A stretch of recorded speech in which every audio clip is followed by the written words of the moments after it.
প্রয়োজনই নেই, যখনই খেতে মন চাইবে তখনই বানিয়ে ফেলতে পারবেন। একদম দোকানের মতো মিষ্টি, দেখতে যেমন সুন্দর খেতেও অসম্ভব সুন্দর, ভেতরটা একদম স্পঞ্জি ও রসে টইটম্বুর। তো আসসালামু আলাইকুম বন্ধুরা, কেমন আছেন? গুজরাট থেকে সকল বন্ধুকে জানাই এমএন কিচেন অনেক অনেক স্বাগত। আবারও চলে এলাম আর একটা রেসিপি নিয়ে। এদিকে দেখুন আমি দুধটা ফুটিয়ে ছানাটা কাটিয়ে নিয়েছি, আমি লেবু দিয়ে ছানাটা কাটিয়ে নিয়েছি।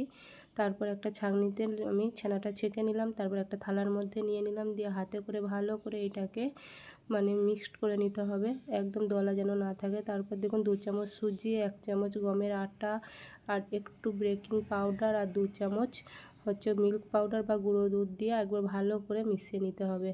এই দেখুন ভালো করে মিশিয়ে নিচ্ছি। এটা একটু নরম হবে, কিন্তু যদি 10 মিনিট এমনি রেস্টে রাখেন তাহলে দেখুন এটা শক্ত হয়ে গেছে। তো আমি 10 মিনিট পর আবারও চলে এলাম, দেখুন একদম শক্ত হয়ে গেছে।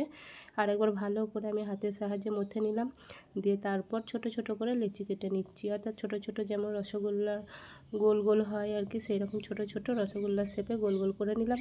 তারপর এটাকে আমি একটু লম্বা লম্বা করে নিচ্ছি, অর্থাৎ আমি কালো জাম বানাবো, ওই জন্য আমি লম্বা লম্বা করে নিলাম।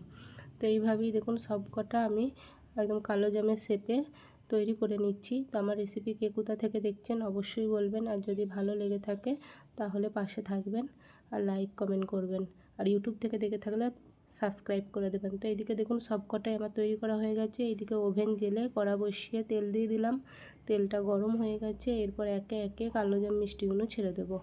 তো এই দেখুন একে একে আমি সমস্ত কালো জাম মিষ্টিগুলো দিয়ে দিলাম, এবং এক পিঠ হয়ে গেছে, আমি এটাকে উল্টে নিচ্ছি। তো উল্টে পাল্টে আমি এগুলোকে কিন্তু একটু কালো কালো করে ভেজে নেব। তো এই দেখুন উল্টে পাল্টে আমি এটাকে ভেজে নিচ্ছি, খুব একটা কালো না, একটু লালচে ভাব থাকবে সেই রকমভাবে ভেজে নিতে হবে।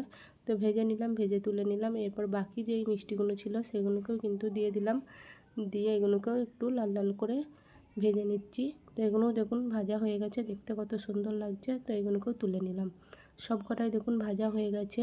এরপর আবারও ওভেনের মধ্যে একটা সসপ্যান বসিয়ে 1 কাপ চিনি দিয়ে দিলাম, তাতে 3 কাপ পানি দিলাম, একটা এলাচকে দিয়েছিলাম, দিয়ে দেখুন বলক চলে এসছে। এরপরে ফুটতে শুরু করে দিয়েছে, চিনির শিরাটা একদম রেডি হয়ে গেছে। এর মধ্যে মিষ্টিগুলো দিয়ে দিলাম, দিয়ে এটাকে আমি 5 মিনিটের মতো ফুটিয়ে নিয়েছি। তো দেখুন এখানে কত সুন্দর করে ফুটছে।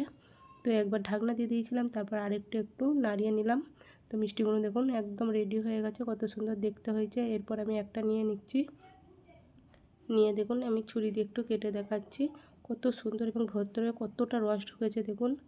আমি আপনাদেরকে একবার হাতেও দেখুন একটু চামচে করে কেটে দেখাচ্ছি কত সুন্দর হয়েছে, এবং হাতের ভেতরে দেখুন কতটা রস, এবং রসটা টপকে টপকে পড়ছে, ভেতরটা দেখুন কত সুন্দর হয়েছে। তো রেসিপিটা যদি ভালো লাগে অবশ্যই লাইক কমেন্ট ও শেয়ার করে দেবেন। ভালো থাকবেন, দোয়া করবেন। আল্লাহ হাফেজ।